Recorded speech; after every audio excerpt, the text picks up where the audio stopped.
안녕하세요. 내면 탐험의 모리스입니다. 지난번 정신분석 이론 접근으로 나는 왜 예민하게 반응하는가에 대해서 다루었는데요. 아들러는 정신분석 이론에서 말하는 무의식적 본성보다는 사회적 목적이 행동을 결정한다고 합니다. 개인이 사회적 환경 내에서 자신의 위치를 찾으려고 하는 시도에서 행동한다고 보는 거죠.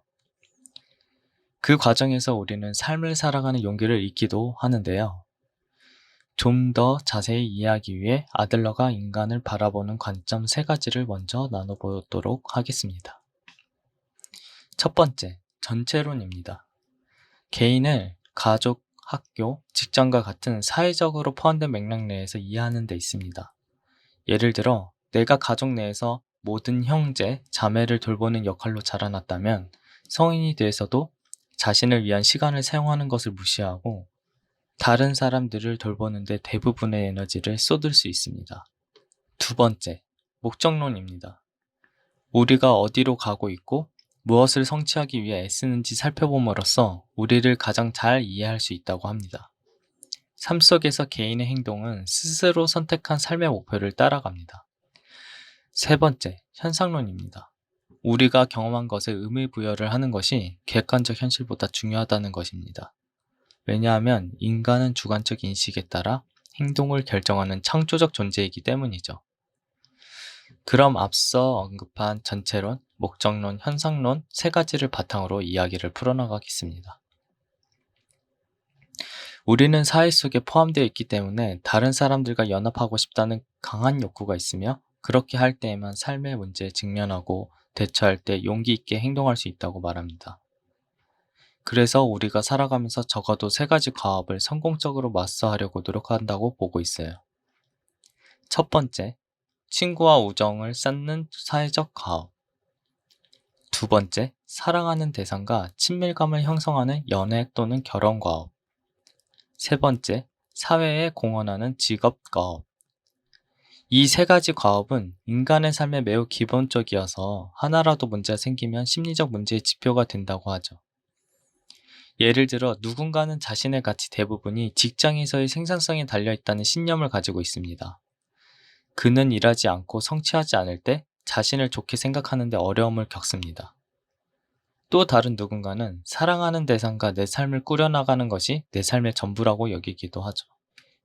이와 같은 삶의 목표와 과업을 해나가는 과정에서 우리는 열등감을 경험하기도 합니다.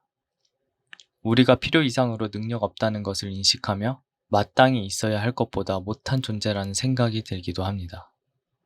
삶을 살아갈 용기가 없어지죠. 이때 우리는 무엇을 할 수 있을까요? 우선 우리가 열등감을 느끼는 데 중요한 요인인 우리의 성격 발달과 생활 방식에 대해 먼저 살펴보도록 하겠습니다. 자세한 내용을 다루기 전에 구독과 좋아요 부탁드려요. 아들러에 의하면 우리의 성격 발달 또는 생활 방식은 주로 생후 6년 동안 만들어지지만 그 이후에 발생하는 다른 사건들도 영향을 미친다고 합니다. 중요한 것은 어린 시절의 경험 그 자체가 아니라 그 사건에 대한 우리의 해석이며 그때 생긴 비합리적인 관점으로 나에게 건강하지 않은 생활 방식으로 삶을 이끌 수 있다고 합니다. 여기서 말하는 비합리적 관점은 자기 패배적 또는 자기 대안적 개념이 생기는 거죠. 그러나 자기 패배적 또는 자기 제한적 개념을 인식하게 되면 어린 시절의 경험을 재구성하고 의식적으로 새로운 스타일의 삶을 창조할 수 있습니다. 그렇지만 자기 패배적 또는 자기 제한적 개념을 인식하는 것이 쉬운 일은 아니에요. 왜냐하면 그 사실을 마주하는 것이 불안하고 두렵기 때문입니다. 그때 나에게 필요한 것은 주변 사람들의 지지와 격려입니다. 바로 내가 안전하다는 믿음과 환경 속에서 자기 패배적 순환고리를 인식하고 끊을 수 있는 것이죠. 혹시 나에게도 지지와 격려를 받을 수 있는 환경이 있으면 좋겠다는 생각이 드시나요? 저는 모두가 안전하다고 느낄 수 있는 환경을 만들고자 내면 탐험이라는 커뮤니티를 운영하고 있습니다. 관심 있으신 분은 함께 하시면 좋겠습니다. 참여 경로는 하단에 네이버 카페와 카카오톡 오픈 채팅방 링크 있으니까 참고 부탁드려요. 감사합니다.